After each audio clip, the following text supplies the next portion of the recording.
एक अघोरी एक Russian model से हर रात हर रोज उसके साथ शारीरिक संबंध बनाता था, वो भी इतने बुरे तरीके से कि लड़की की जो चीख है वो बाहर सबको सुनाई देती है। हैवानों की तरह उसके साथ वो शारीरिक संबंध बनाता है। और वो जो लड़की थी दरअसल वो भारत की नहीं रहने वाली, बल्कि वो जो लड़की थी वो रशियन मॉडल होती है, जो अघोरी बाबा के चक्कर में वो फंस जाती है। और इसी बात का फायदा वो अघोरी बाबा उठाता है और उस रशियन की खूबसूरती का और उसकी जवानी का वो फायदा उठाता है। हर रात उसके साथ वो शारीरिक संबंध बनाता है। लड़की दर्द में चिल्लाती है, करहारती है, लेकिन उस अघोरी बाबा को उस लड़की पर, उस मॉडल पर जरा भी रहम नहीं आता है। फिर दोस्तों, शारीरिक संबंध के खेल में कुछ ऐसा हो जाता है कि जो भी सुना उसको अपने कानों पर यकीन नहीं हुआ। एक विदेशी महिला जो भारत में घूमने आती है, जो एक अघोरी बाबा के चंगुल में फंस जाती है। तो दोस्तों, ये जो घटना है काफी ज्यादा इंटरेस्टिंग घटना है, तो थोड़ा सा वक्त निकाल के इस कहानी को, इस घटना को सुनिएगा जरूर। तो दोस्तों, इस घटना को मैं आपको सुनाऊं इससे पहले आपसे मैं कुछ कहना चाहती हूँ। बहुत समय से आप देख रहे होंगे कि मेरी वीडियो नहीं आ पा रही है, क्योंकि दोस्तों इधर 15 दिनों से मेरी जो तबीयत है वो थोड़ा ठीक नहीं चल रही है, जिस कारण से दोस्तों वीडियो सही समय पर लगातार नहीं आ पा रही है। तो इसके लिए मैं आपसे क्षमा चाहूंगी और चाहूंगी कि आप अपना प्यार और सपोर्ट मुझ पर ऐसे ही बनाए रखें। और दोस्तों, इस घटना का जिक्र करूं इससे पहले आपसे एक भी गुजारिश है कि अगर आप चैनल पर नए हैं तो दोस्तों चैनल को सब्सक्राइब कर लीजिए, वीडियो को लाइक कर दीजिए। आपकी कोई भी राय हो, सुझाव हो तो कमेंट में उसे करके जरूर बताया कीजिए। दोस्तों, अगर आप चाहते हैं कि मैं अपनी वीडियो में आपका नाम लूं कि आप मेरा वीडियो कहां से देख रहे हैं, तो अपने नाम के साथ साथ अपने जिले, मोहल्ले, कस्बे का नाम जरूर लिखें, ताकि हम अब अगली वीडियो में आपके नाम के साथ साथ आप कहां से मेरा वीडियो देख रहे हैं ये भी जरूर बताएंगे। तो चलिए फिर ज्यादा देर न करते हुए इस कहानी की शुरुआत करते हैं। ये जो कहानी है दोस्तों, रशिया की राजधानी मॉस्को से ये कहानी की शुरुआत होती है और खत्म होती है उत्तराखंड में ऋषिकेश में। इस कहानी का अंत हो जाता है। तो चलिए फिर शुरुआत करते हैं। ये जो घटना है 11 सितंबर 2010 की ये घटना है। रशिया की राजधानी है मॉस्को।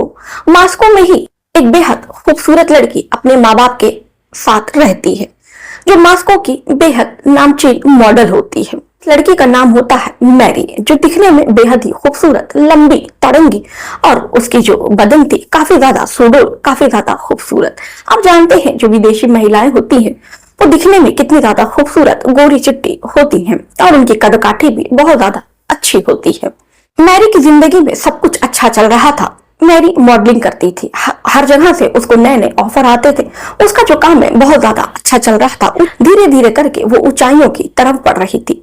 लेकिन कहते हैं ना दोस्तों कि इंसान जितना ही ऊपर जाता है, कभी कभी इंसान उतना ही नीचे आ जाता है। ऐसा ही कुछ मैरी के साथ भी होता है। मैरी का जो करियर था सन 2005 से लेकर सन 2009 तक बहुत ज्यादा ऊंचाइयों पे रहता है। बड़े बड़े उसे मॉडलिंग के ऑफर मिलते हैं, काफी ज्यादा उसके पास पैसे हो जाते हैं, काम की कोई कमी नहीं होती है। लेकिन फिर मैरी की जिंदगी में वो वक्त भी आता है कि सन 2009 के बाद जो मैरी का करियर है वो धीरे धीरे करके वो नीचे की ओर आता जाता है और इस कारण से मैरी को कहीं भी कोई काम अब नहीं मिल पाता है। मैरी यहाँ वहां बड़ी बड़ी जगहों पर काम मांगने के लिए जाती है, लेकिन उसको हर जगह से निराशा मिलती है। अब कहीं ना कहीं मैरी के जिंदगी में, मैरी के दिमाग में इसका बहुत गहरा असर पड़ता है। काम न मिलने का टेंशन। मैरी का एक बॉयफ्रेंड होता है जिससे मैरी बहुत ज्यादा प्यार करती है, जो उसके बचपन का साथी होता है, जिससे मैरी की शादी भी होने वाली होती है। लेकिन जैसे ही मैरी का जो करियर है वो डाउनफॉल पे जाता है, मैरी का करियर खत्म होने लगता है, तो जो उसका बॉयफ्रेंड है जिसका नाम हनी होता है, हनी भी मैरी से ब्रेकअप कर लेता है। अब जो मैरी थी वो चारों तरफ से बिल्कुल टूट जाती है और अब बहुत ज्यादा बीमार रहने लगती है, बहुत ज्यादा गुमसुम रहने लगती है। मैरी की सिचुएशन देख के माँ बाप भी बहुत ज्यादा परेशान हो जाते हैं।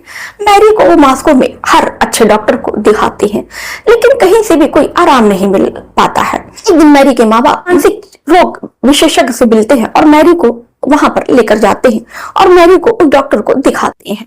डॉक्टर देखता है और मैरी के माँ बाप को यही सलाह देता है कि मैरी को आप यहाँ वहां घुमाने ले जाइए, उसको वो अलग वातावरण में जाएगी, अलग माहौल देखेगी, तो हो सकता है कि मैरी की तबीयत जो है में थोड़ा सा सुधार आ जाए, क्योंकि मैरी बीमार नहीं है।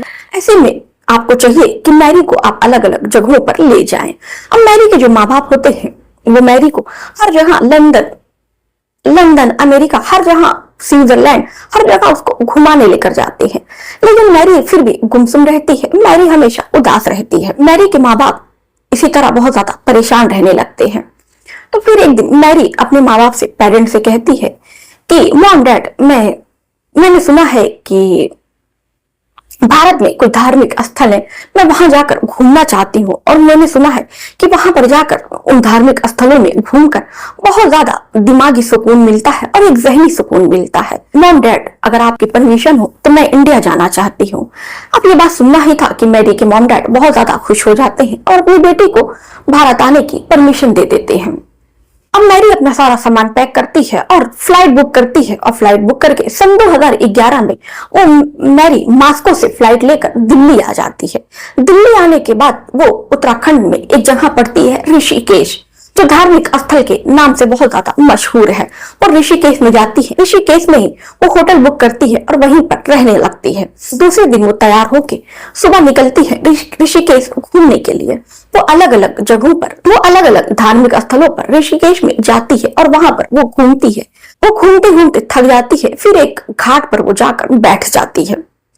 वहां पर ठंडी ठंडी हवाएं चल रही थी, तो वहां पर मैरी को बैठकर बहुत ज्यादा अच्छा लगता है। वो घाट पर बैठी होती है, तभी उसकी नजर एक अघोरी पर पड़ती है, जो काला कपड़ा पहने हुए और सर पर काली पगड़ी बांधे हुए और गले में बहुत सारी मालाएं पहने हुआ था और चेहरे पे एक बड़ा सा टीका लगा हुआ था। अब मैरी के लिए ये सब अद्भुत था। मैरी उसको एक नजरों से टकाटक देख रही होती है कि ये इसका वेशभूषा, इसका ड्रेस कैसा है।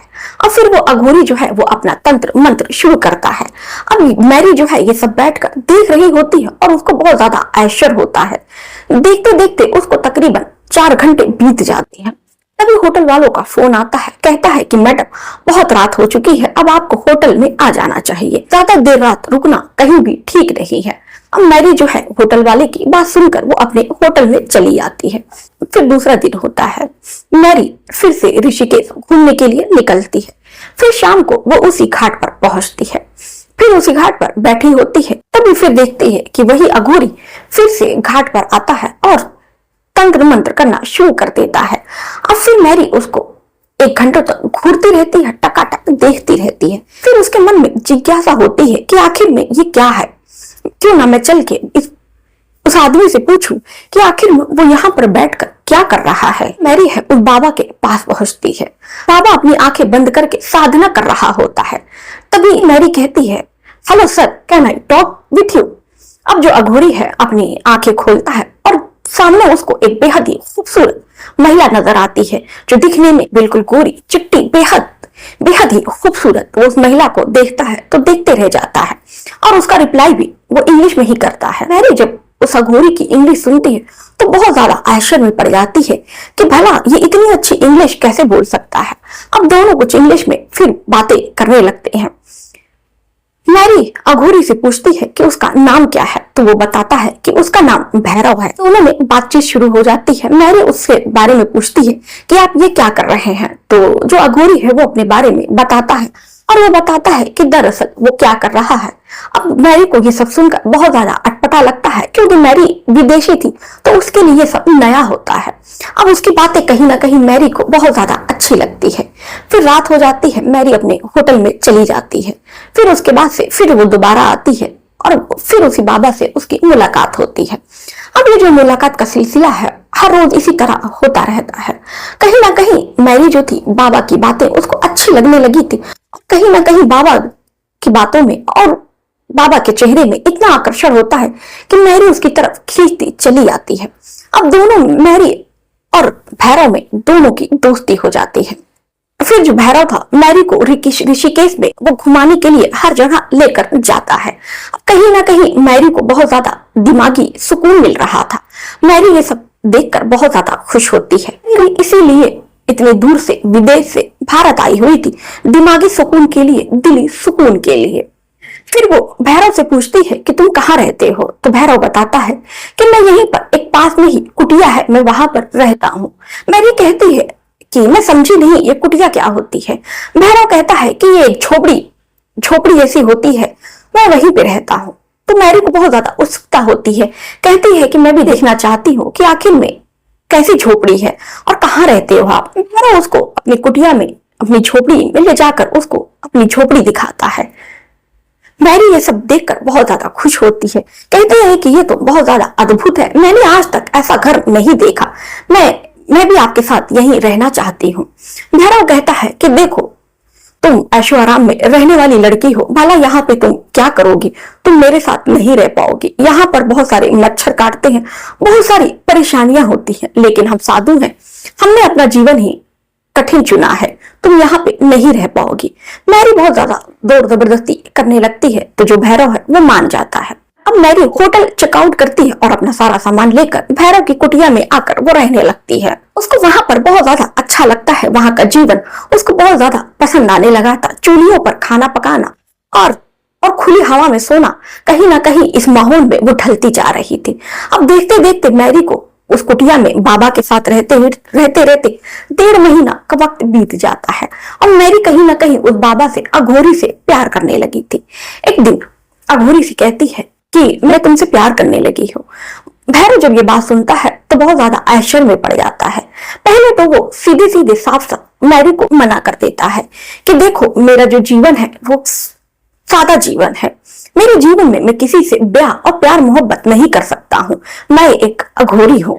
अब मैरी ये बात सुनती है तो बहुत ज्यादा रोने लगती है, कहती है ठीक है, अगर तुम मुझे नहीं अपनाओगे तो मैं यहीं पर अपनी जान दे दूंगी। जब ये बात अघोरी सुनता है तो कहीं ना कहीं अघोरी भी उसके तरफ खींचा चला आता है, लेकिन कुछ कारणों से वो अपने मन की बात उस लड़की से नहीं कह पाता है। जब वो सुनता है कि लड़की अपनी जान दे देगी तो जो अघोरी है वो भी उसको हाँ कर देता है और अपनी कुटिया में उसको लेकर जाता है। दोनों एक दूसरे से बेहद प्यार करते हैं। फिर तभी जो अघोरी है वो लड़की के कपड़े उतारने लगता है और उसके साथ वो शारीरिक संबंध बनाता है, क्योंकि अघोरी ने आज तक कभी किसी के साथ शारीरिक सुख नहीं प्राप्त किया था, किसी के साथ उसने शारीरिक संबंध नहीं बनाया था।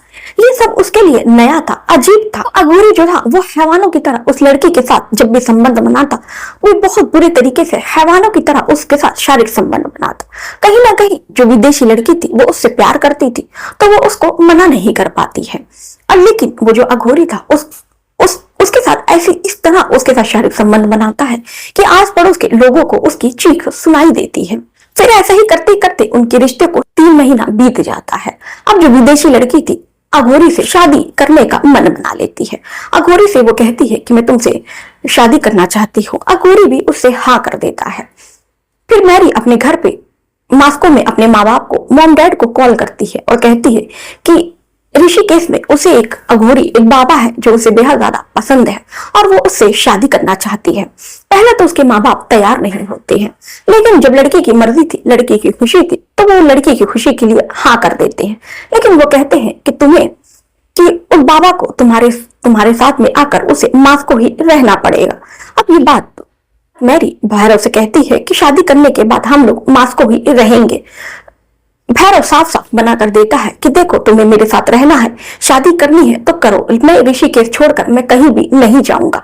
मेरा जो जीवन है वो यहीं पर बीतेगा और यहीं पर मैं मरूंगा भी। ऋषिकेश में मेरी प्राण बसती है, मैं अपना प्राण छोड़कर कहीं नहीं जाऊंगा। अब ये बात मैरी सुनती है तो वो भी उसी के साथ वहीं पर रहने का फैसला करती है। दोनों एक दूसरे से शादी कर लेते हैं। मॉस्को से मैरी के माँ बाप भी आते हैं और मैरी को और भैरव को आशीर्वाद देते हैं। दोनों का जो जीवन है हंसी खुशी बीत रहा होता है। 1 साल के बाद मैरी को एक लड़का होता है, वो भी बहुत बड़ा अघोरी बनता है।